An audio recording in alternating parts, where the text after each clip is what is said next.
प्रदेश में कांग्रेस कमेटी के प्रवक्ता अंशु अवस्थी को इनवाइट करता हूं इस डिबेट में। किद भाई साहब दूसरे चरण में आपके विचार लेंगे। अंशु अवस्थी जी, स्वागत आपका। तो क्या आरएसएस चीफ के स्टेटमेंट का स्वागत कर रही है कांग्रेस पार्टी? उन्होंने कहा है कि ये सब बंद होना चाहिए। देखिए ब्रजेश जी, जो आरएसएस का बयान आया है आज मोहन भागवत जी का, उसके दो इंटरप्रिटेशन हैं। एक तो ये कि जिस तरीके से योगी आदित्यनाथ जी लगातार एक कट्टर छवि अपनी बनाते चले जा रहे हैं और बुलडोजर चला रहे हैं, लोगों पर किसी पर भी किस तरह के आक्रमण कर रहे हैं, बाबर औरंगजेब तमाम तरीके की बातें कर रहे हैं।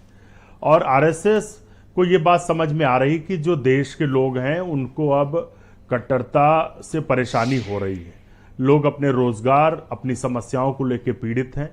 तो आरएसएस जो अपनी छवि है उसे एक मध्यम बनाकर रखना चाहता है, लेकिन सच्चाई ये है कि जो ये बीज बोया है कट्टरता का, वो तो आरएसएस ने ही बोया है। आरएसएस के ही कृत्यों से महात्मा गांधी जी की हत्या हो गई और आरएसएस अपनी छवि को बचाने के लिए 10, 15, 20 साल के लिए जो है अंडरग्राउंड हो गया। पता ही नहीं चला कि कहाँ चले गए थे ये लोग।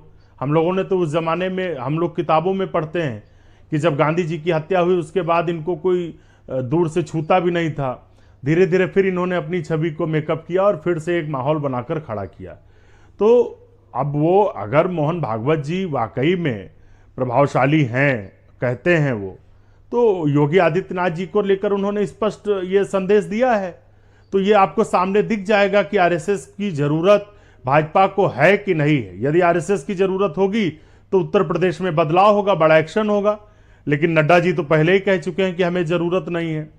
तो आरएसएस जो लगातार इस छवि से परेशान है, वो अपनी पहचान, अपनी जो उपस्थिति है उसे दिखाने के लिए ये बयानबाजी कर रहा है।